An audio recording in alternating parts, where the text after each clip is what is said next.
Damos comienzo a la reunión entonces con el saludo a las banderas y a nuestros auspiciantes. Por favor.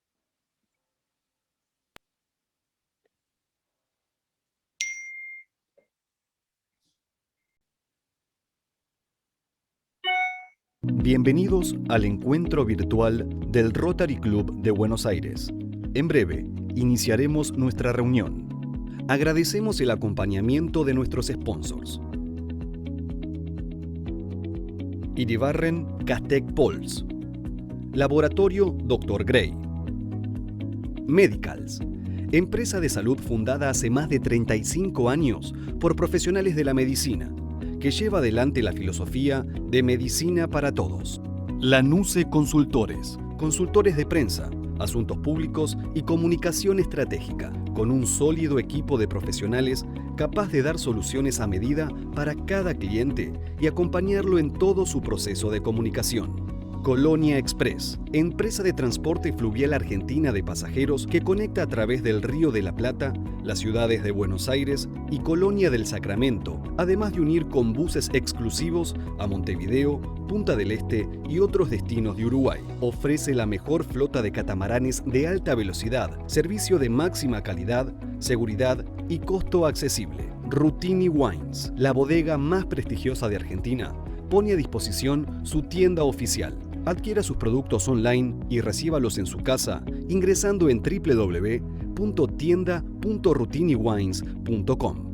SMS Buenos Aires, consultora que ofrece servicios de consultoría, asesoramiento tributario, auditoría y outsourcing, ampliando su red profesional en prácticas de sustentabilidad y transformación digital en una amplia diversidad de industrias y mercados, siendo la firma miembro de SMS Latinoamérica.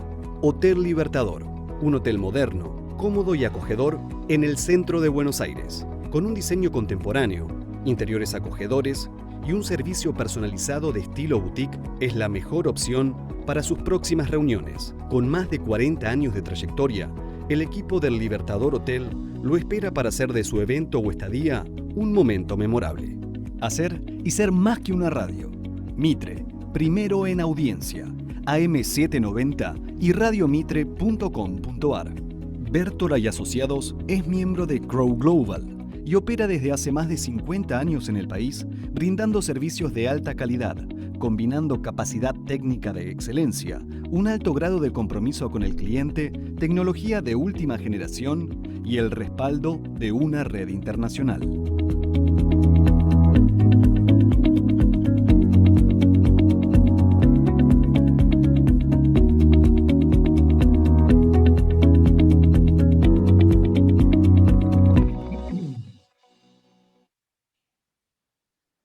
Daniel Funes de Rioja, muy bienvenido a este club de amigos, que para nosotros es un placer que hoy nos acompañes y un privilegio.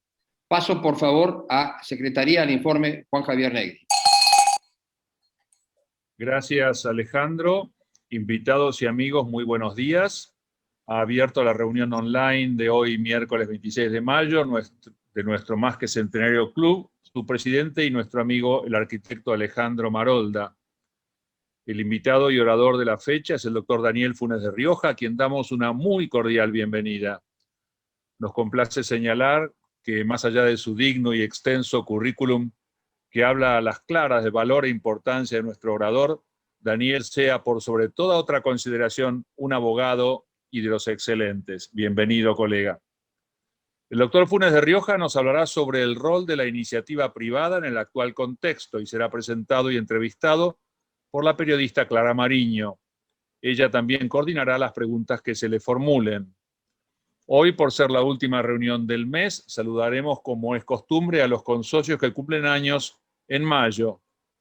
Nuestro amigo Federico Carenzo hará el tradicional saludo en nombre del Comité de Actividades de Compañerismo. Ayer, 25 de mayo, se celebró una de las fechas patrias más significativas de la historia argentina. La Revolución de Mayo significó el nacimiento de nuestro primer gobierno patrio.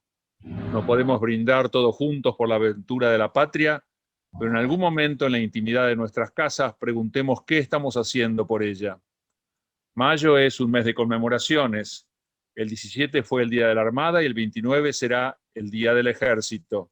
Nuestro club se adhiere a estas celebraciones y hace llegar a los miembros de esas instituciones de la República sus mejores deseos. Como habrán visto en el informe, el viernes 28 y sábado 29, nuestro gobernador Edgardo Murúa invita a todos los socios a participar de la 7ª conferencia distrital en modalidad virtual. También les recuerdo a los socios delegados votantes de la reunión virtual del Comité de Legislación y Ponencias que se llevará a cabo esta tarde a las 18:30 en punto. Todos han recibido por correo electrónico el enlace para conectarse. El próximo miércoles 2 de junio tendremos como orador al embajador Ricardo Lagorio, quien nos hablará sobre la Argentina en el nuevo siglo XXI. Hoy nos acompañan la señorita Andrea Ciuba, gerente de comunicaciones de Gestión Compartida, una empresa del Grupo Clarín, invitada por Eduardo D'Alessio, y un numeroso grupo de periodistas, a quienes damos una cordialísima bienvenida. Como nuestro programa de hoy es algo apretado y nos interesa dar tiempo a nuestro invitado, voy a omitir referencias a nuestros programas para suministrar agua potable en Santiago del Estero, para dar becas y sostén a alumnos de escuelas públicas, a luchar contra el Chagas a nivel nacional, a proporcionar conectividad educativa y equipos de computación a alumnos que no los tienen, a obtener cubrebocas para chicos sordos que hacen lectura labial, etc. Esos programas siguen existiendo y también siguen existiendo, lamentablemente, las necesidades que les dan origen. La ayuda de todos es agradecida. Les doy a todos otra vez la bienvenida. Muchas gracias por acompañarnos. Y adelante, Clara, por favor. Luego de las preguntas, Federico Carenzo hará su saludo de cumpleaños. El doctor Daniel Funes de Rioja, que es nuestro orador hoy, es doctor en Derecho y Ciencias Sociales, es vicepresidente de la Academia Nacional de Ciencias de la Empresa, integra la Academia Nacional de Derecho y Ciencias Sociales de Buenos Aires y es director del Instituto de Derecho del Trabajo y la Seguridad Social. Es además presidente de COPAL, socio fundador del Estudio Funes de Rioja y Asociados, es director y vicepresidente del directorio de Laboratorios Remers, vicepresidente de Asuntos Laborales e Internacionales del Comité Ejecutivo y presidente del Departamento de Política Social de la Unión Industrial Argentina. Daniel, es un gusto verte y escucharte.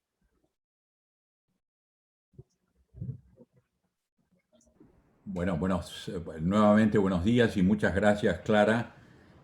Siempre es un volver a vivir, encontrarse contigo y tener un diálogo.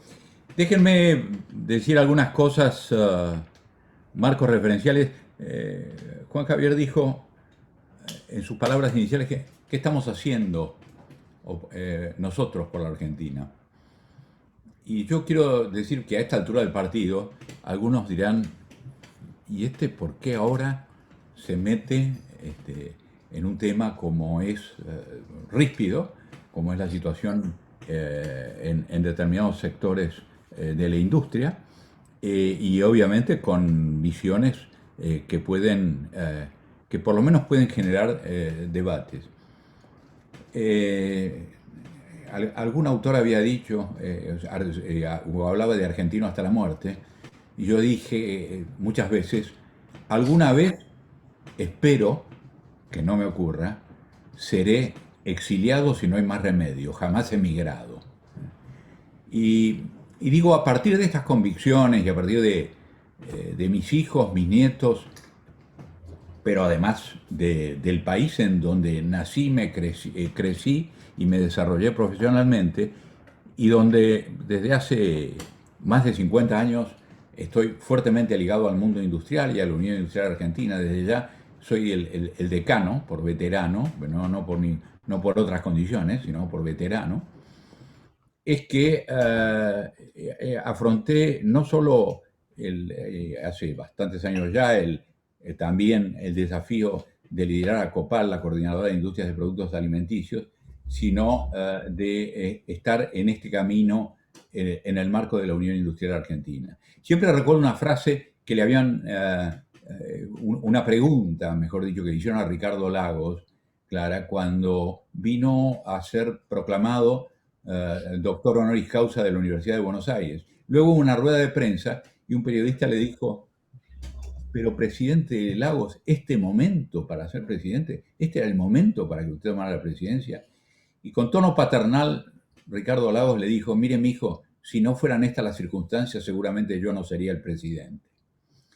Dicho esto, yo creo, como nunca, que es necesario que el rol de la iniciativa privada se afirme como uno de los pilares que hacen no solo al desarrollo sustentable, integrado, federal e inclusivo, y cuando digo inclusivo, digo también desde el punto de vista social, porque nosotros no solo creamos bienes y servicios, sino generamos empleo, y empleo formal, y con eso inclusión social, que es fundamental en un país o en países como los nuestros, que tienen esta tremenda división entre el país formal y el país informal, entre la alta pobreza y la marginalidad, y aquellos que tienen, por ser clase media, algún tipo de inclusión, pero que va perdiendo a medida que las crisis se profundizan.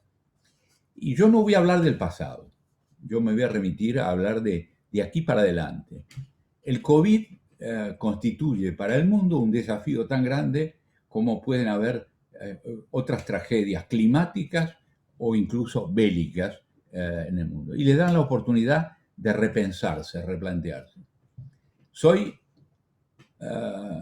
profundamente respetuoso, he sido profesor de Derecho Constitucional durante muchos años del orden constitucional. Por tanto, creo en la República, creo en el Estado federal, creo en ese contexto que Argentina debe desarrollarse integralmente y no simplemente los grandes núcleos urbanos, que también la pandemia ha demostrado el impacto que tienen sobre estas grandes concentraciones bastante inorgánicas en muchos aspectos. Entonces, me parece que el objetivo fundamental es afirmar el rol de la iniciativa privada en un modelo de generación de riqueza, que no es una mala palabra, la generación de riqueza. El tema es cómo se canaliza la riqueza. ¿Para qué? Para un desarrollo fuerte, sustentable, en un entorno amigable. Los sajones usan mucho estas palabras, y repito los términos en que venimos en el capítulo empresarial del G20, en que a Argentina le toca participar, ha firmado este concepto: entorno amigable, favorable para el crecimiento económico, la inversión, la creación de empresas y la creación de empleo. Digo, esta misión tiene una caracterización y tiene un impacto muy profundo en la sociedad. Entonces, si no tenemos eso, si es solo Estado o solo mercado, no, esto hay que compatibilizarlo. Hay que compatibilizarlo, para eso hay un Estado que dicta normas, que las normas tienen que ser razonables, y que tienen que ser aplicadas por los órganos independientes, y la división de poderes es fundamental. Pero si hay ese entorno y hay ese modelo institucional, eso crea las condiciones para la inversión y el crecimiento. Obviamente, esto desde el punto de vista económico tiene que ir acompañado de una macroeconomía estable. Y esa macroeconomía estable la ha definido el ministro Guzmán, cuando claramente esbozó el criterio de que hoy la inflación es multicausal, no es producto de una causa u otra, y además es histórica, y además debemos revertirla y poner a Argentina en condiciones de países, en condiciones de aspirar a ser un país desarrollado. Cuando digo esto, lo primero que quiero señalar en este contexto es que me parece que ha llegado la hora de repensar los roles del país.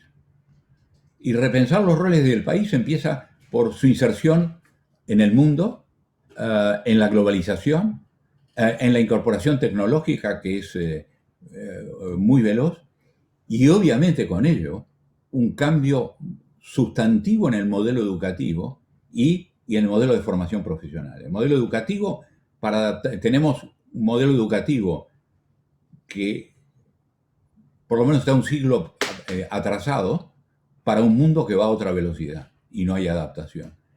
Y un modelo de formación profesional que se quedó en la segunda o tercera revolución industrial y ya estamos superando la cuarta revolución industrial.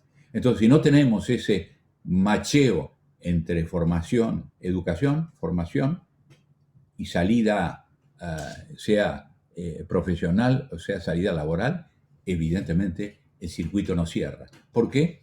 Porque no viene la tecnología si no hay recursos humanos, o viene ya con el recurso humano incluido, y este es el caso de China en África, claramente, y como contrapartida, si hay recurso humano y no hay tecnología, hay migración, que es lo que estamos viendo en muchos casos dentro de nuestro propio país. Entonces, este es otro elemento que considero fundamental y arquitectónico. Al lado de eso, un régimen fiscal razonable, justo, adecuado, proporcionado, que no estimule la economía informal. Es decir, cuando nosotros llegamos a un punto como este, donde el 50% de la economía está en la informalidad, donde el trabajo mayoritariamente es en negro, y si nos pasa que hoy si buscamos relevos en las fábricas para la gente que está con dispensa o con licencia por razones del COVID, resulta que nos encontramos con que en la mayoría de las fábricas, sobre todo en el interior, la gente dice sí, pero en negro. Formal no, porque pierdo el subsidio. Que lo pierda o no es otro tema. El problema está acá, está en la cabeza. Me cuelgo del subsidio y no busco la oportunidad de empleo en el mundo formal. Entonces, esto, y Julián seguramente puede entrar mucho más en detalle en esto, con respecto a los instrumentos o las herramientas para facilitar ese acceso al empleo, que al lado de lo fiscal hay que poner también el tema de la modernización de las instituciones laborales, modernización que es inclusiva, no es excluyente. Lo excluyente es un mercado que tiene el 50% del trabajo en negro, y que del 50% restante, lo único que ha crecido el empleo en los últimos años ha sido el empleo público, no el empleo privado.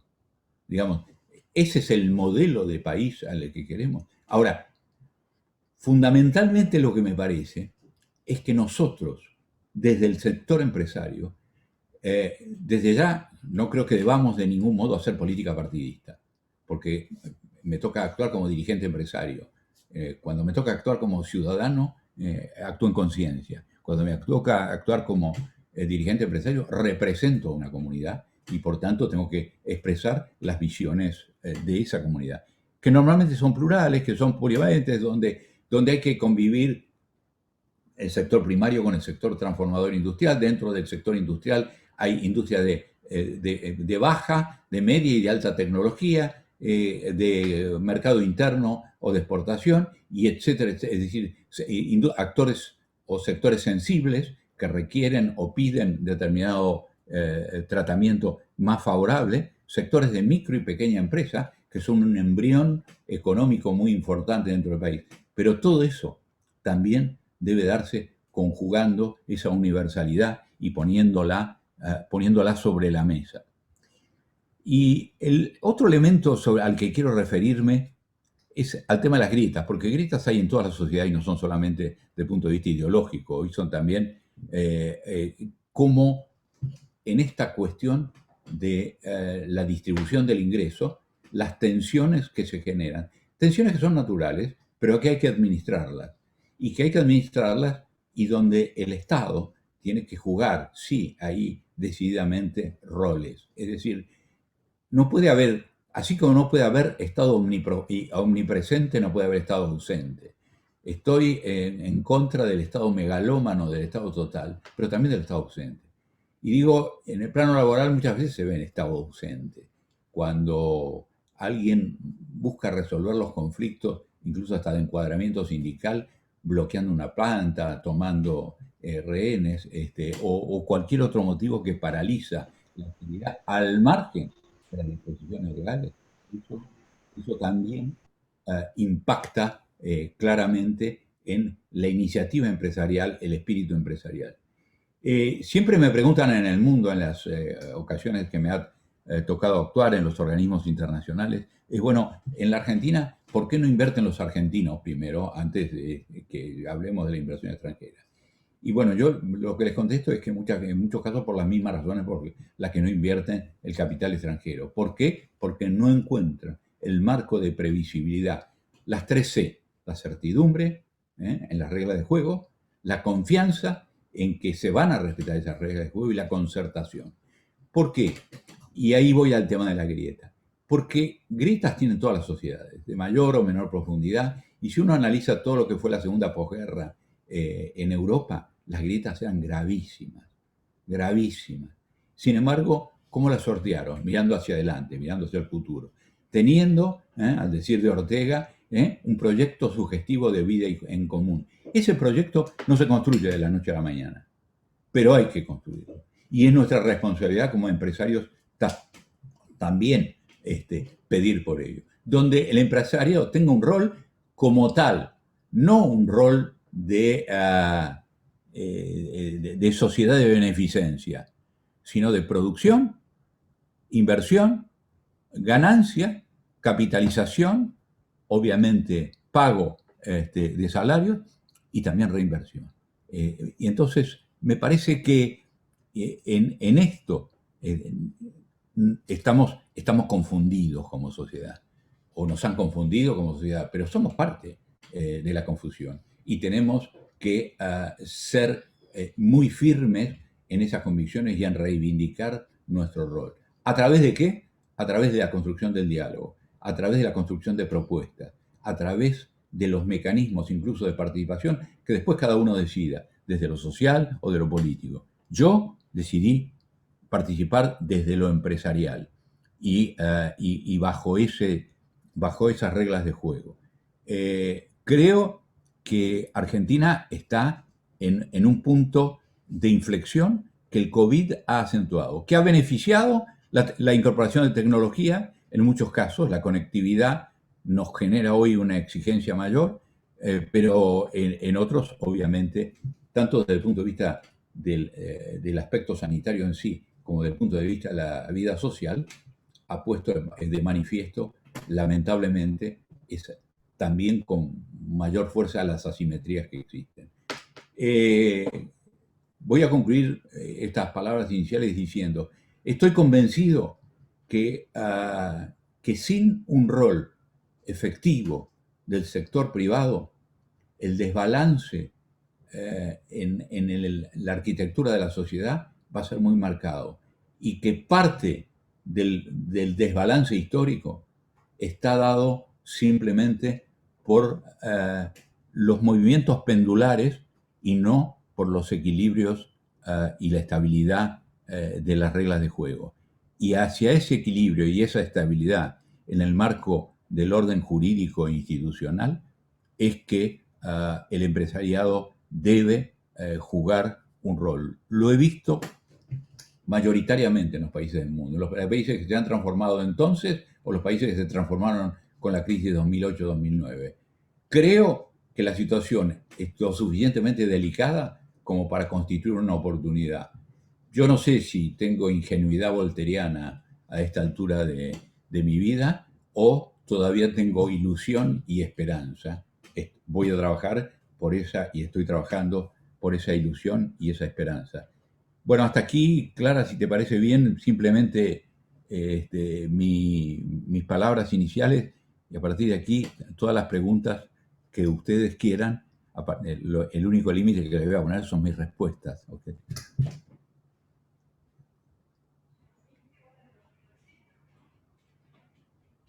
No te escucho, Clara, ¿eh? Clara, ¿podrás habilitar tu audio? ¿Me escuchás ahí ahora? Sí. Perfecto. Sí. La primera pregunta que quería hacerte es sobre el documento que ayer apareció, esta proclama del 25 de mayo, donde se pide, se solicita suspender los pagos al Fondo Monetario Internacional y al Club de París. Entre las firmas aparece el nombre de Guillermo Moretti, que es vicepresidente de la UIA, y la pregunta es si esta opinión es la opinión de la entidad, de la Unión Industrial, o es a título personal. Bueno, Clara, he leído y tengo frente a mis ojos en este momento ese escritorio o estos 5 puntos. De ninguna manera responden a una posición institucional de la Unión Industrial Argentina, ni reflejan un punto de vista común o compartido. Lejos de ello, las veces que hemos tratado la situación de los bonistas, las reuniones que hemos tenido con el ministro Guzmán en particular, además de eventualmente con el presidente de la Nación, me ha tocado acompañarlo a Miguel Acevedo, el actual presidente de la Unión Industrial Argentina, en estos temas, o el jefe de gabinete Cafiero, siempre hemos hablado de que había que encontrar la solución con bonistas y con el Fondo Monetario, es decir, con los organismos internacionales. E incluso debo señalar que nos hemos reunido, el Fondo Monetario Internacional en su visita a Buenos Aires se ha reunido con nosotros. Yo he estado presente y lo que hemos planteado es encontrar una solución razonable y obviamente con una agenda de temas que entendíamos que debían resolverse, como el tema fiscal, como los controles de precios o el triple cepo laboral entre prohibición de suspensiones, de despidos y doble indemnización, considerando las cuestiones que, lejos de beneficiar este proceso de transformación argentina con inversión, lo perjudican. Así que a mí me llama la atención que haya figurado con dicho cargo, porque la lectura puede implicar la confusión de que es el pensamiento de la Unión Industrial Argentina. Si ese fuera el pensamiento de la Unión Industrial Argentina, la verdad, yo no estaría dentro de esa institución. Pero debo hacer mérito a que respeto la pluralidad, y los otros espero que respeten lo que estoy diciendo a título personal. Habrá gente dentro de la Unión Industrial que comparte esta perspectiva o estos 5 pedidos. No ha sido una posición de la UIA, no es una posición de la UIA y espero a que nunca sea una posición de la UIA. Daniel, acá me llega una pregunta que es la siguiente. ¿Cómo se compatibiliza en la Argentina la necesaria excelencia empresarial con la evidente mediocridad política? A ver, yo creo que mi respuesta primero sería la evocación de Fuente Ovejuna. Yo creo que acá somos responsables todos. Todos, de alguna manera, por acción u omisión, hemos dejado que pasaran determinadas cosas. Y digo desde la calidad institucional hablo. Entonces, las mediocridades se dan en todos los ámbitos de la sociedad, pero también es desde el punto de vista empresarial. Yo he visto el proceso, tengo una gran amistad con José María Cuevas, que fue el presidente de la Confederación Española de Organizaciones Empresariales, desde la Moncloa en adelante, digamos, por situarlo. Fue un largo periodo, largos años como presidente. Pues bien, organizaron una central de cúpula que nucleó a todas las entidades empresariales y tuvieron una voz institucional. Esa voz institucional se tuvo en todas las mesas de las grandes mesas de decisión, lo mismo que de los sindicatos españoles, en las grandes decisiones que hacían a las políticas de Estado. Yo creo que nosotros todos tenemos una tendencia a mirar con faros cortos, y en los faros cortos terminamos mirando los próximos 3 meses, y como mucho la próxima elección. Y ahora, desde el 94, la elección de medio término, con lo cual no llega a ser ni una visión de 2 años. Y pensamos qué va a cambiar a los 2 años, es decir, ni siquiera un periodo presidencial completo, o cómo se van a dar vuelta las reglas de juego. Entonces, tenemos que pedir reglas de juego estables, tenemos que tener visión de mediano y largo plazo, visión de futuro. Uno de los puntos que con Miguel Ángel Rodríguez, que me va a acompañar como secretario de la Unión Industrial Argentina, si es que el 8 de junio somos proclamados, es claramente convocar escribir el libro blanco, con propuestas federales que vayan desde el interior hacia el centro y no del centro a la periferia. Es decir, yo creo que el país hay que pensarlo también desde el sistema productivo. Queremos aportar una visión de la industria, de hacia dónde tiene que ir el país, cuáles son sus metas y sus objetivos. Cuando tenemos claro el mediano y largo plazo, es más fácil dirimir las contiendas del corto plazo. Cuando solo vemos el corto plazo, y la experiencia de los que somos laboralistas,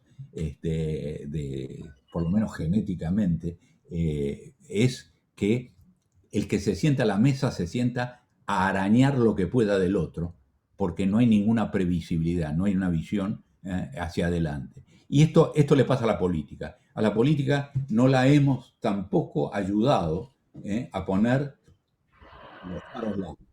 Y estos faros largos, hoy sin esos faros largos, acabo de terminar una reunión de Mercosur y la CEPAL, que nadie puede decir que sea neoliberal, ¿no? Al contrario, es más bien un pensamiento progresista desde lo económico, hace un inventario de las ausencias o de las falencias que tenemos a nivel del Mercosur, que replican muchas de las falencias que tenemos cada uno de nuestros países en cuanto a perspectiva. Así que la mediocridad política sí es un dato, pero también es un dato que o somos mediocres nosotros o no hemos sido capaces de transmitir también, junto con otros actores de la sociedad, lo que deben ser los valores, los principios, los objetivos y las metas. Y terminamos sumidos en la contienda de corto plazo o superados por la grieta.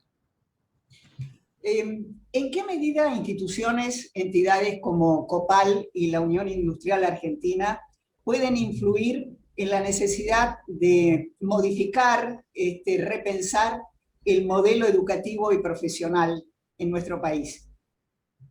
Bueno, yo creo que el diálogo tripartito es fundamental. El otro día en un reportaje que hacía, yo reconozco que tengo una pasión por un ejemplo que es el de Alemania. Soy eurocéntrico y dentro de ello Alemania. Alemania, su historia posguerra es muy clara, la tendencia de respeto entre los distintos actores de la sociedad después de las tragedias que significó la historia de la Gran Guerra, para construir un país distinto, para construir un país con objetivos, armar su propia ley fundamental, su constitución. No fue una tarea fácil, había mucho descreimiento, hubo grandes líderes, Erhard, Adenauer, que los inventaron, y una gran líder en los últimos 16 años, que ha sido Angela Merkel, bajo todo punto de vista. Yo he tenido la oportunidad en el proceso del G20 de ser beneficiario de ese diálogo con ella, pero hay algo básicamente que me parece muy importante. Ellos implantaron un modelo, la educación dual, no la discuten. Digamos, el tema de formación conjugada con empleo, con trabajo, con prácticas en las plantas, no es un modelo que está discutido, está asumido. Cada vez que nosotros discutimos el tema de educación técnica, empezamos a hablar de, bueno, ¿qué modelo vamos a seguir? Pero, a ver, si hablamos del coreano, seguramente van a decir es el del asiático, que no tiene nada que ver con Asia en su conjunto. Si hablamos de países sajones, los sajones son distintos. Bueno, tomemos un país europeo. Tomemos Alemania y, digamos, el modelo de educación dual le permitió tener el más alto índice de productividad de toda Europa, lo cual lo hace tremendamente competitivo y lo hace inclusivo, porque los niveles de desempleo, aún en la crisis de 2008-2009 o en esta crisis, son relativamente muy bajos.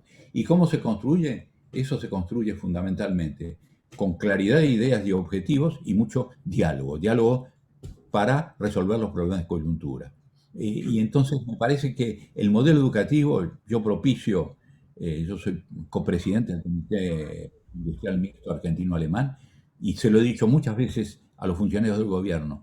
Acá hay un testimonio que es un modelo de educación dual a la alemana que está hecho con universidades y desde empresas alemanas, que tiene elocuente demostración de cómo incorporar jóvenes para darles habilidades y oficios que les permitan insertarse en el competitivo mundo de hoy. Si los dejo en la banquina, seguiré teniendo un país que cultiva el pobrismo. Daniel, ya que usted mencionó el tema de Alemania, acá me llega una pregunta que es la siguiente. ¿Es posible en la Argentina una reforma laboral similar a la que implementó Schröder en su momento en Alemania? A ver, yo creo que el sistema laboral argentino es de absolutamente, la ley de contrato de trabajo del año 74.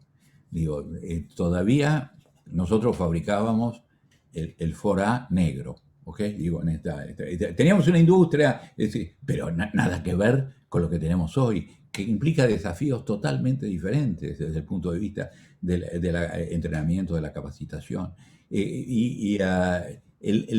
Fíjense ustedes, el tema teletrabajo se desarrolló solo,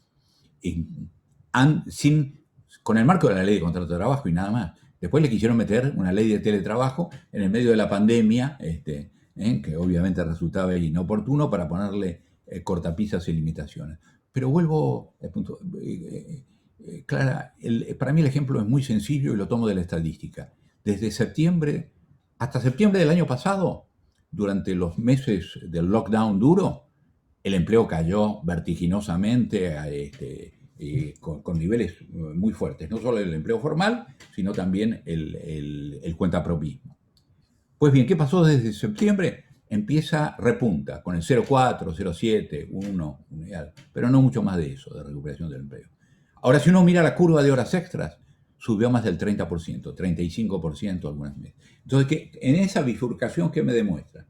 Me demuestra que la empresa, y cuando hablo de empresa estoy hablando de la pyme sobre todo, que es la más generadora de empleo, porque lo otro es más capital intensivo, y en todo caso terceriza o tiene cadenas de valor donde se recuesta las actividades más mano de obra intensiva.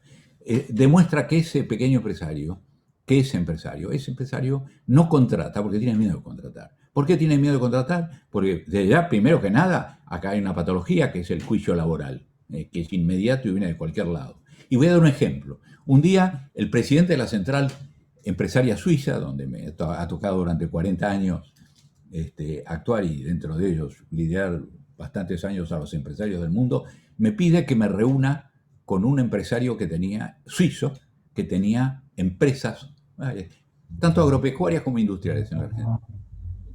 La primera frase que me dijo es: yo ahora he decidido solo tener galpones en la Argentina y los campos arrendarlos, porque a las 24 horas de instalarme en la Argentina tenía juicios por todos lados, laborales.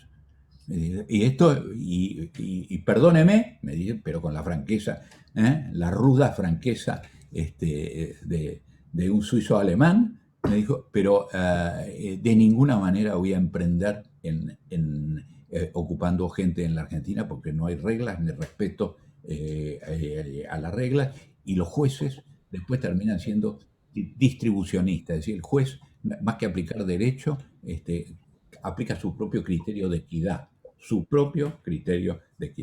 Entonces, digo, me parece que no es todos los jueces, le habrán tocado los peores, digamos, no quiero generalizar el concepto, pero sí lo que hay es claramente una imagen de que este es un país muy complicado para contratar. ¿Qué es lo que creo yo? Que hay que revisar eso, modernizarlo, pero con la idea de que estos trabajadores van a tener una protección, los informales que se formalizan, y que obviamente van a tener tener un oficio, o van a aprender o perfeccionar lo que sepan hacer, van a tener protección de la seguridad social, van a estar registrados, van a cobrar los salarios de convenio, lo que sean, y las asignaciones que le correspondan por familia, etc. En cambio, me preocupa mucho ver cuando pedimos relevos en la provincia de Buenos Aires, por ejemplo, o en el interior del país, por la gente que tenemos dispensada o con licencia o etcétera, nos dicen sí, pero sin en negro. Yo trabajo en negro porque si no pierdo el subsidio. Es discutible si pierdo el subsidio, como es tan discutible que con los nuevos contratos igual no aplica la doble indemnización y las previsiones. Pero ¿quién cree eso? Si mañana me extienden, cualquier excepcionalidad me la extienden. Entonces me parece que la revisión o la mirada sobre el sistema laboral tiene que buscarse. Ahora, yo creo que yo personalmente estoy hablando del sector privado y particularmente del sector industrial. Yo quiero con los sindicatos de enfrente discutir esto. Porque la verdad, hemos hecho en muchos sectores transformaciones, pero los quiero los sindicatos porque no quiero que 24 horas después digan, ahora sí porque estamos ahogados y entonces porque hay X% de desempleo real, porque Clara, si uno mira la tasa de participación va a ver que el índice de desempleo aparece relativamente bajo, porque también la gente que busca trabajo es relativamente bajo, porque hay gran deserción del mercado laboral. Entonces, hablemos esto sobre la mesa. El empleo público no resuelve nada. Crece, crece y crece, pero no crece la Argentina porque crezca el empleo público. Es el empleo privado el que va a producir esa transformación y el que va a producir esa inclusión. No sé si contesté. Bien, Daniel, en relación a lo que usted decía de que hay en algunas empresas en el interior donde los obreros prefieren trabajar en negro, la pregunta que me hacen acá es, ¿por qué sucede esto y preferir y temor a perder el subsidio? ¿Por qué sucede esto? Y si esto no tiene que ver también con el monto del salario que se les ofrece. A ver, no, digamos, los salarios convencionados con respecto a lo que es, por ejemplo, el salario mínimo, no hay salario de convenio que no esté 30, 40%, como mínimo, el mínimo de salario básico pelado. Estoy en el Consejo del Salario desde el año 84, así que, digamos, tengo el termómetro directamente. El salario mínimo vital afecta a 300.000 trabajadores directos, puede servir como punto.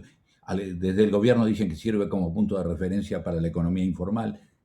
No estoy tan seguro, no sé cómo se mueve la economía informal, pero digo, la economía formal con los convenios colectivos, los industriales, que los seguimos de cerca, digo, hay una distancia que se marca, y mucho más se marca cuando empezamos a hablar de los adicionales de convenio, no solamente el salario básico, sino los adicionales. Me parece que no pasa por ahí. Yo creo que hay una comodidad en sumar a los subsidios la changa, y los subsidios normalmente, el asistencialismo pasa por la UH y por algunos otros subsidios que pueden recibir desde el punto de vista provincial y aunque desde el punto de vista municipal. Entonces, lo que pasa es que termino generando una sociedad absolutamente no productiva, pero que no se justifica a sí mismo tampoco desde el punto de vista de su inclusión social. Y me parece que No se escucha, no hay audio. No se escucha. ¿Ahora no se escucha? ¿Sí? A ver, ¿ahora? Perfecto, sí, yo lo escucho. Sí, yo también. Sí. La inclusión es a través de la educación, no cabe la menor duda en la sociedad, y del trabajo, tampoco me cabe la menor duda. Entonces, estos son los dos pilares. Yo creo que hay una tendencia a la pauperización por la crisis genera una expansión de la economía informal y además formalizarse hoy es tan caro que el salto hace que esa economía sumergida tiende a expandirse y se expande de los dos lados de la mesa, sobre todo en los trabajadores con bajas calificaciones, es decir, cuando estamos hablando de trabajos mano de obra intensiva y no de capital intensivo. Ahora, como contrapartida quiero decir una cosa clara.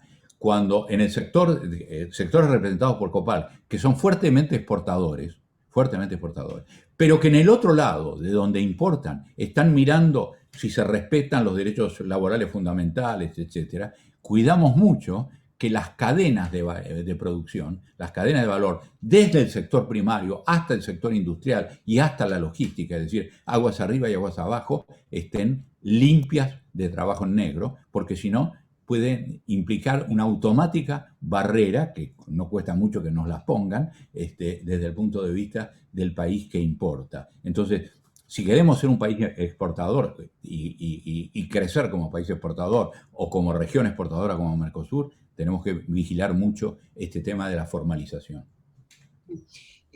Daniel, la resolución del conflicto Walmart y los Moyano, ¿no significan un punto negativo desde el punto de vista de la inversión privada? A ver, no conozco la etiología del conflicto en sí. Yo puedo hablar de, alguna vez fui rehén durante 8 horas por un conflicto similar. Me tomaron de rehén en el Ministerio de Trabajo, el gremio que promovía el conflicto, y cualquier solución de vías de hecho y no de derecho, cuando hay vías de derecho. Cuidado, hay vías de derecho muy claras para estos procedimientos. Es pésimo como imagen para el país y es pésimo porque el pequeño y mediano empresario, si la gran empresa es sometida a este tipo de presiones, el pequeño empresario busca la salida más rápida, que es la de rendirse antes de empezar a hablar. Y cuando digo de rendirse, estoy hablando de conflictos que tienen, los conflictos de encuadramiento sindical, que son cada vez más frecuentes porque las actividades son más heterogéneas. Hace unos minutos, en la discusión en el foro de Mercosur, reivindicaban al sector servicios diciendo, los representantes brasileños y la CNI, la Confederación Nacional de Industria de Brasil, le decía, bueno, pero gran parte de los servicios los tenemos adentro de la fábrica. Es decir, cada vez más hay cruces, y en esos cruces ¿hay normas? Sí hay normas para dirimir esos conflictos. ¿Se aplican esas normas? No se aplican esas normas porque algunos prefieren resolverlos de hecho, atropellando. Ahora, el atropello es el peor camino para el Estado de Derecho y para que un inversor, sobre todo un inversor institucional y serio, se atreva a meterse en estos caminos. Es decir, queremos deserción de inversión en sectores productivos y por ese lado lo tenemos claro. Sobre el mundo del trabajo hay una nueva pregunta.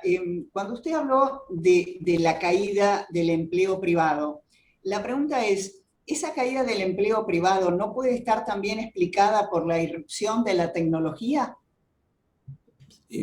Sí, en una parte, pero digamos, si uno mira la tendencia, lo que empiezan a aparecer son nuevas tareas de servicio acoplados a la industria. Es decir, hoy día no es la tecnología industrial suprime puestos de trabajo en la línea por automación y en la parte de logística también por la introducción de la inteligencia artificial, etc.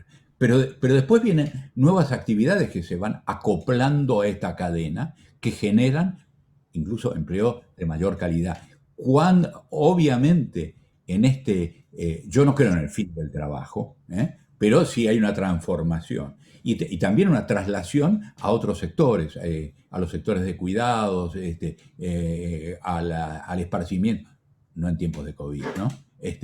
Pero de esparcimiento, es decir, hay nuevas actividades, sobre todo porque incluso hay acortamientos de jornada laboral que permiten mayor tiempo de ocio, recreación, etc. Entonces, se va reperfilando el mercado de trabajo, desde lo que pueden ser actividades mucho más intensivas en mano de obra, actividades con más capital intensivo y a los servicios adicionales que se acoplan a todo el proceso productivo. La nueva realidad política de Chile, ¿no puede influir también en la Argentina y fortalecer el pensamiento antimercado y antirepublicanismo? A ver, yo creo que hay momentos o puntos de inflexión en las sociedades, puntos de cambio. Yo creo que estamos también bajo el efecto COVID en general. Digamos, insisto, yo me acuerdo, me tocó cuando hacía el doctorado en ciencia política estudiar mucho psicopatología y política.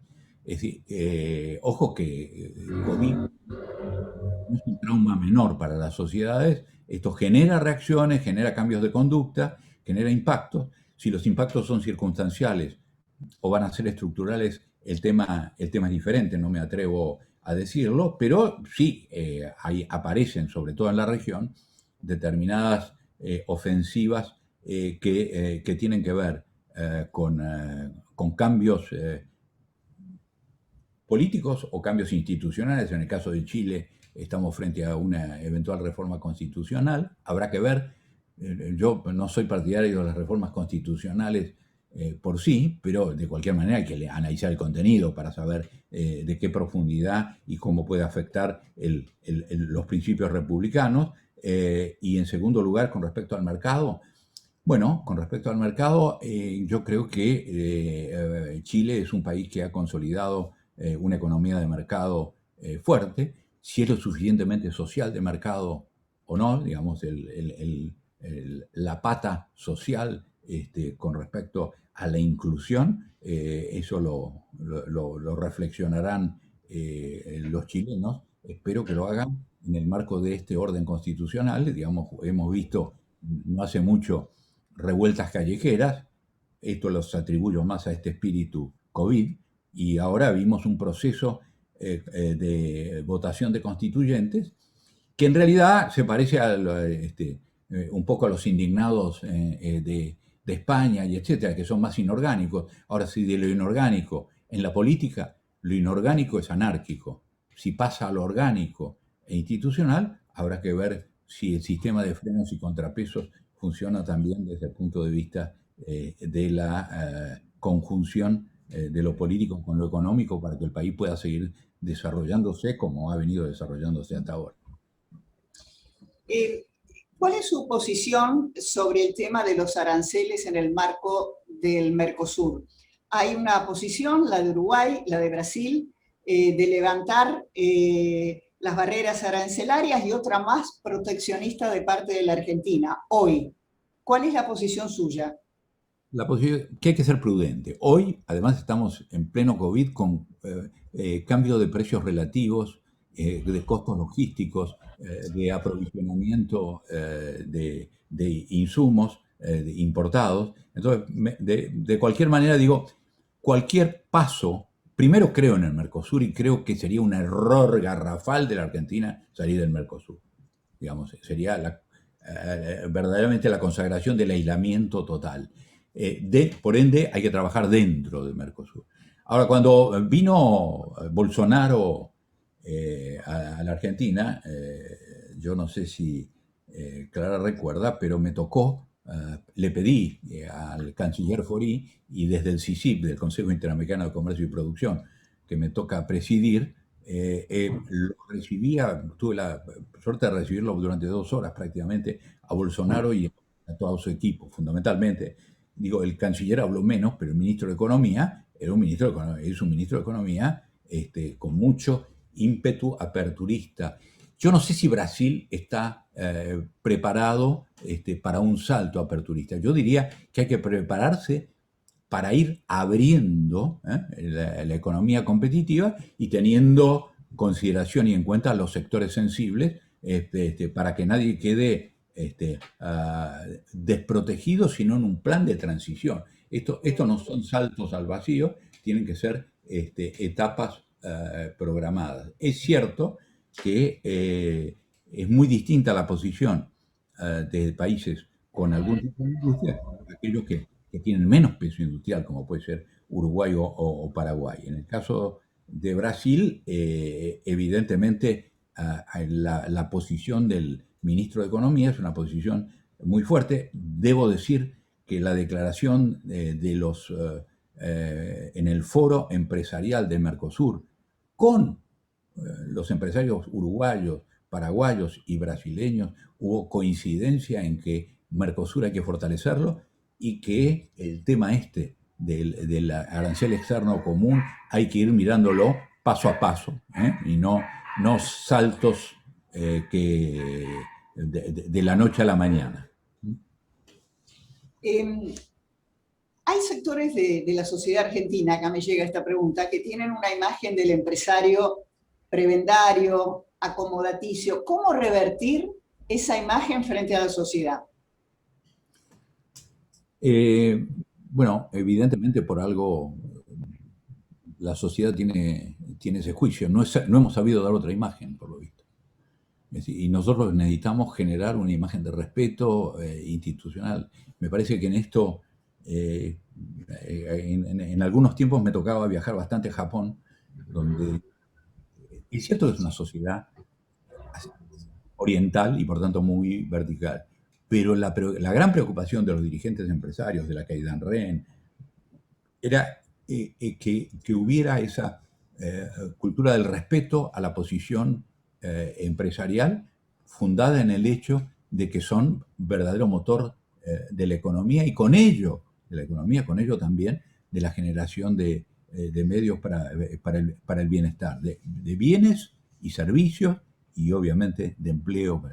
Todo esto nosotros no lo hemos sabido. Nosotros hemos, de alguna manera, esa función la ha terminado cumpliendo el Estado, cualquiera fuera el gobierno que viniera, digamos.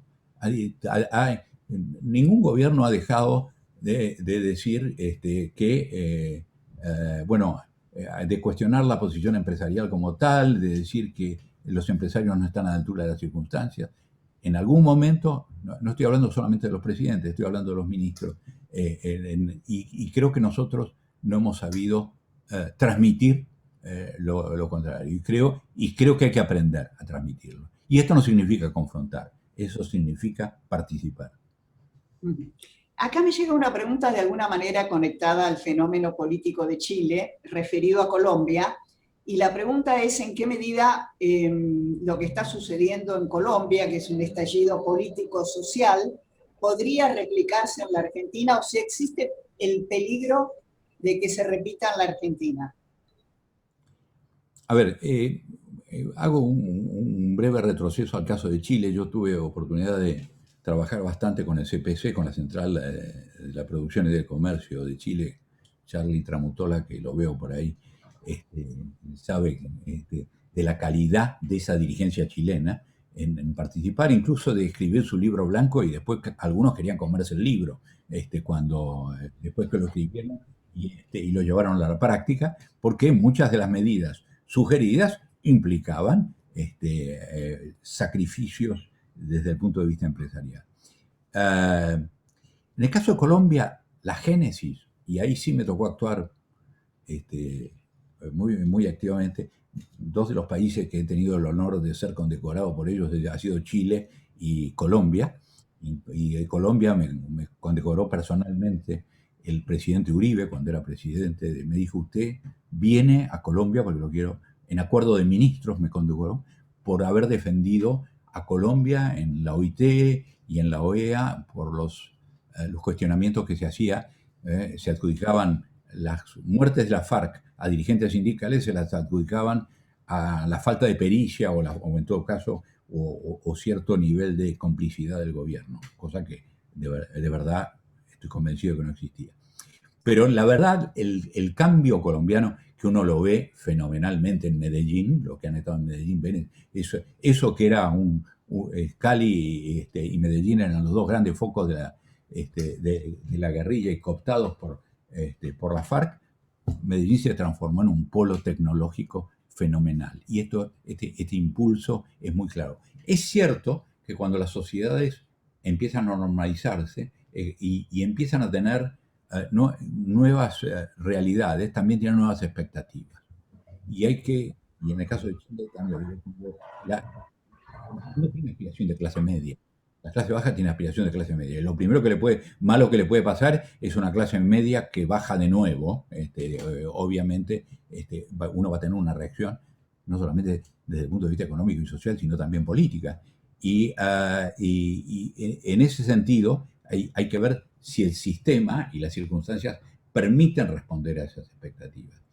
Yo creo que el tema Colombia todavía no está terminado por su proximidad con Venezuela, por muchos aspectos que hacen a la geopolítica de la región, y por otro lado hay sectores de la sociedad insatisfechos que aspiremos que el sistema político pueda representarlos, porque la única forma de transformar la tensión social, no en conflicto social abierto, sino canalizarlo por la vía política, es adecuados métodos de representación, de percepción, que podrán estar más a un lado o más a otro en la esfera política, siempre y cuando respeten el sistema político, la institucionalidad, la división de poderes y los principios republicanos. Yo creo que este es un dato concreto que hay que ver cómo responde el sistema de partidos políticos del país. Esto lo estamos viendo en otros países de la región también. Con respecto a la Argentina, yo creo que nosotros debemos entender, y personalmente creo, que Argentina debe buscar un modelo de diálogo, de convivencia, de cohabitación entre los grandes partidos políticos con representación parlamentaria. Es decir, acá no puede ser que uno crea que si ganó la elección desaparece la oposición. Ni cuando gana la oposición, que ese oficialismo de ayer no va a volver a ser oficialismo mañana. Porque en los hechos, la característica de la democracia es la expectativa de alternancia. Y frente a la expectativa de alternancia, hay que, y vuelvo al primer punto, hay que tener una visión de futuro y de convivencia política. En ese sentido, el sistema francés, cuando habla de la cohabitación entre presidente y primer ministro, me parece uno de los mejores ejemplos de hacia dónde deben madurar nuestras sociedades latinoamericanas, y hablo las de medio desarrollo, por lo menos. Centroamérica es más complejo. Daniel, siendo la educación un insumo político, ¿qué podemos esperar de la necesaria actualización imprescindible para asumir la realidad de la nueva ola tecnológica con la grieta ideológica que estamos viviendo? No podemos esperar.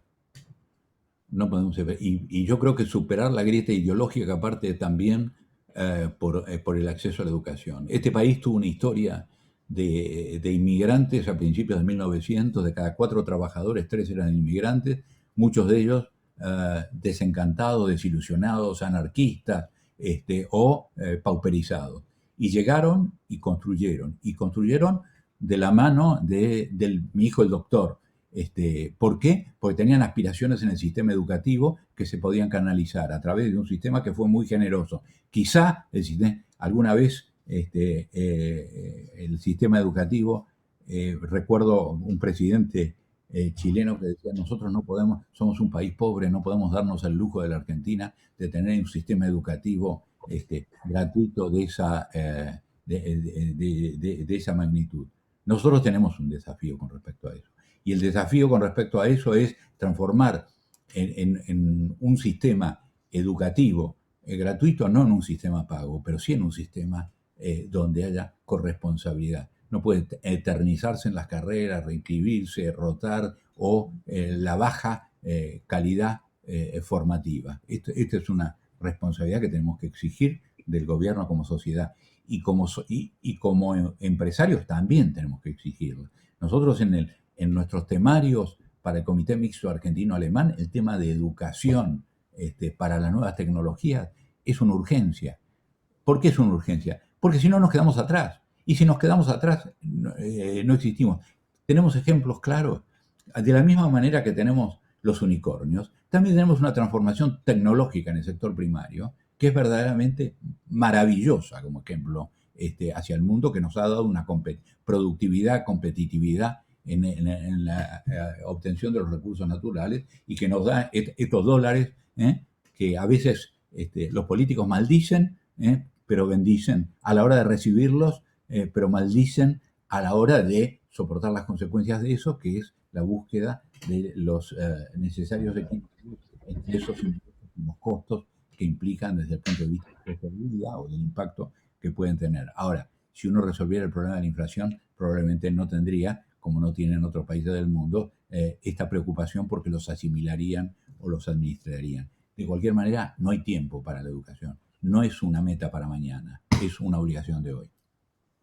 Daniel, ¿a qué se debe que en materia de comercio exterior la Argentina, me dicen acá, sea un país tan cerrado? Bueno, a ver, se forjó mediante la concepción de una autosuficiencia, de vivir con lo nuestro. Ese concepto se inculcó fuerte, como lo mismo que presidentes que decían: yo no he viajado a ningún lado. se enorgullecían de decir no he viajado a ningún lado. Pero de cualquier manera todo eso es historia. La globalización cambió las reglas. Estamos en el mundo. Y por eso estamos en el G20 y tenemos que dar gracias a estar en el G20, en los 20 países más relevantes del mundo. Y tenemos que ser activistas de eso. Nosotros, de hecho, ahí hemos tomado compromisos muy fuertes con respecto a esta cuestión. Digamos, entonces lo que uno tiene que ver es cómo genero ese proceso de integración. Porque, ojo, que también hay barreras arancelarias o pararancelarias, desde la Unión Europea hasta países asiáticos, digamos, con los que tenemos que competir. Entonces tiene que haber una integración inteligente. Este modelo de integración inteligente tiene que también secuenciar las alternativas o las instancias de apertura. Cuando usted arma una cadena automotriz desde el vehículo terminado que podemos tener, también tiene que ir discutiendo cómo va a ir integrando los repuestos y partes y cómo va a incentivar el desarrollo, darle una lógica en el tiempo, ¿no es cierto? Y darle su tiempo para que se desarrolle. Pero a partir de ahí, con la consigna de competir. Ahora, con quien compito tiene que tener también las mismas circunstancias, ¿no es cierto?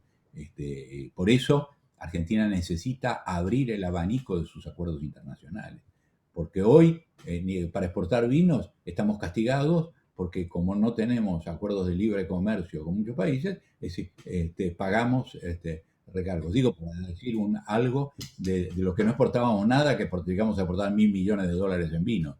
O pesca, que estamos exportando más de $2.000 millones. Prácticamente exportamos la misma de pesca que de carne. Entonces son mercados que se pueden abrir. Le digo, en la industria que me toca, desde la que me toca actuar, que es la industria de alimentos y bebidas, este desarrollo se ha ido dando. Entonces, a partir de ahí, lo que tiene que haber es políticas públicas estables. No es que te la pongo hoy y te lo saco mañana, este incentivo. O cuando empezaste a exportar y te va bien, te pongo una carga, que en eso además son maravillosos los intendentes y los gobernadores. Los intendentes con las tasas que son impuestos, intendentes que han inventado tasas para el COVID, sin ningún servicio, para subsidiar determinadas actividades. Eso no es una tasa, eso es un impuesto. O el impuesto a los ingresos brutos, con su efecto dominó, su efecto en cascada, que distorsiona la ecuación. Después se cruzan por las grandes concentraciones y al final el empresario se termina defendiéndose donde puede. Bueno, todo esto forma parte de una articulación adecuada para que vaya. Y ese mercado externo tiene que tener reglas claras, estables, visión. Nadie empieza a exportar para mañana. Empieza a exportar con una visión de mediano y largo plazo. Y no tengo compradores coyunturales o circunstanciales, por lo menos en las actividades en las que me toca actuar. Y acá hay gente que sabe más que yo de otros mercados. Daniel, tengo 2 preguntas finales, pero antes acá me piden una reflexión suya, cortita, sobre la responsabilidad empresaria frente a la polución, frente a la contaminación. A ver, yo estoy absolutamente convencido de este tema, el tema medioambiental, el tema de la preservación del medio ambiente, nos toca como responsabilidad.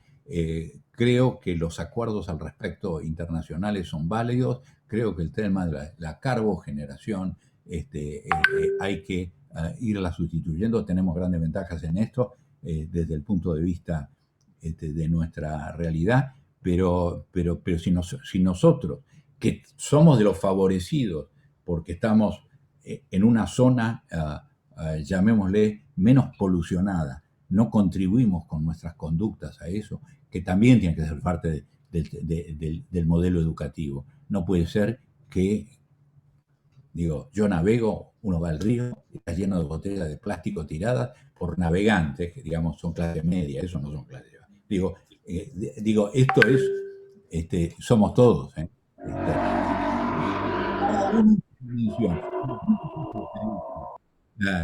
Pedir una arquitectura nacional de política en la materia si no hay conciencia desde la escuela, desde el primer movimiento en la escuela hacia adelante, de esta responsabilidad por el medio ambiente, de esta responsabilidad por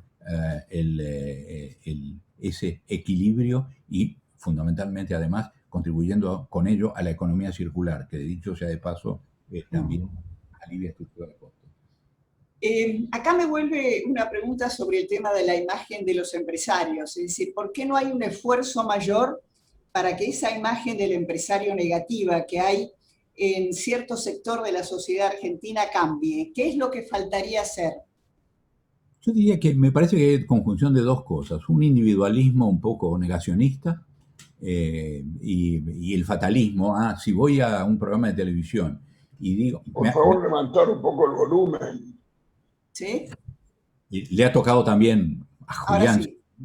Ir a un programa de televisión y decir hay que modificar la ley de contratos de accidentes de trabajo porque la industria del juicio, y entonces yo he escuchado a colegas míos, ¿qué vas a ir a decir eso? Que van a decir que matás gente o que querés ver los cadáveres en la calle.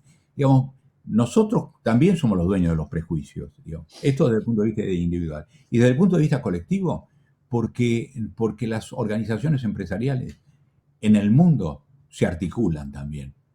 No es cada uno tira de un carro distinto y se contraponen intereses.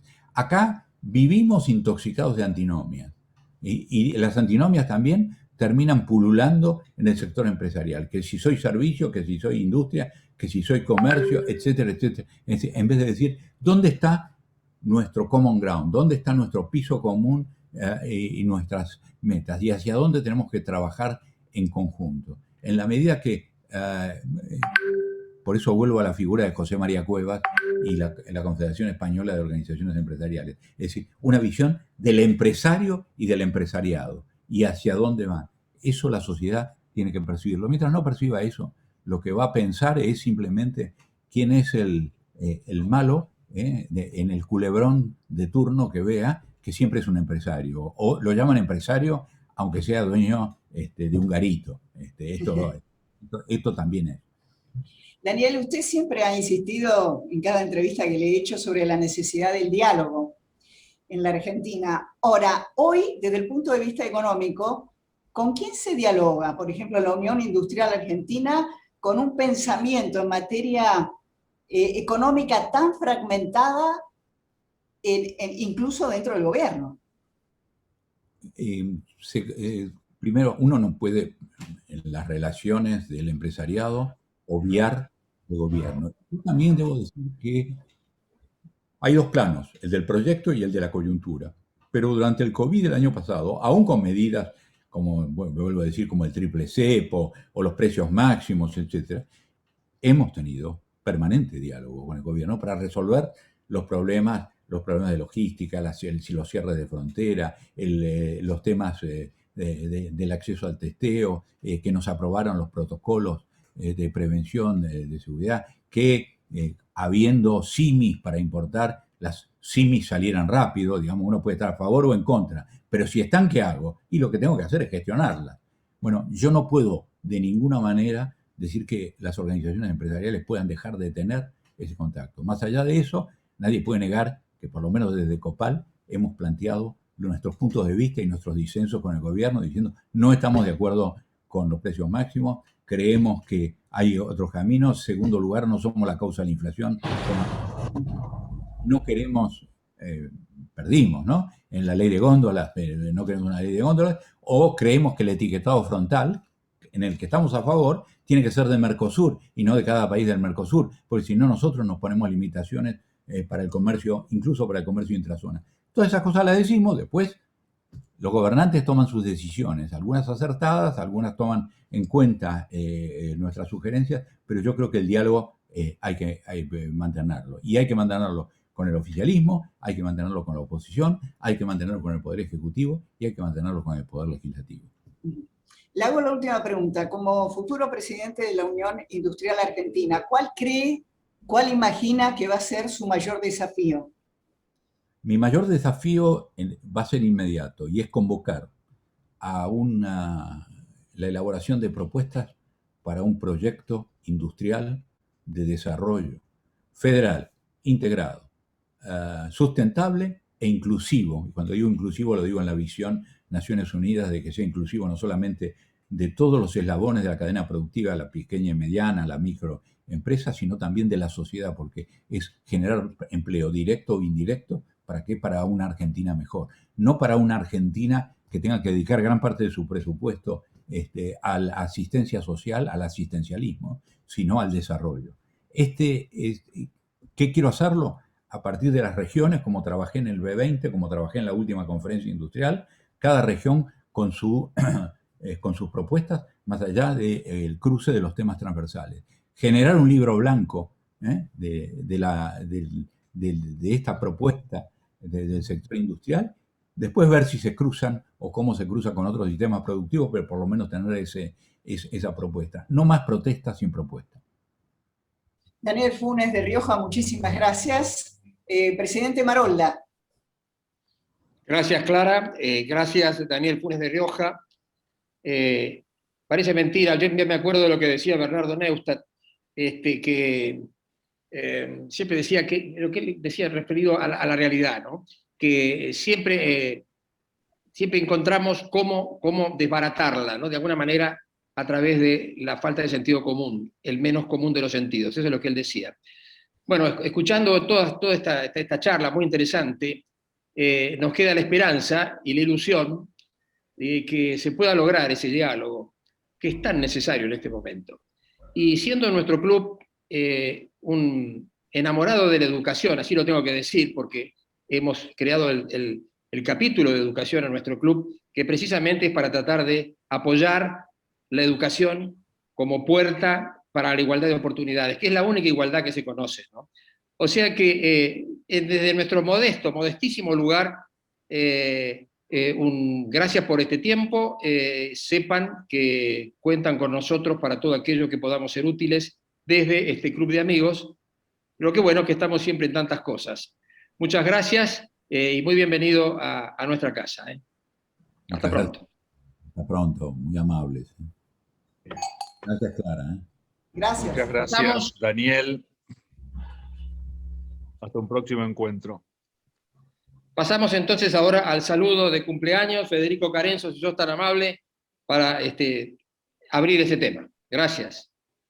Muchas gracias, Alejandro. Bueno, hoy se me ha regalado desde el Comité de Compañerismo la posibilidad de cumplir con una larga tradición rotaria, que es saludar a aquellos socios rotarios que han nacido en el mes de mayo.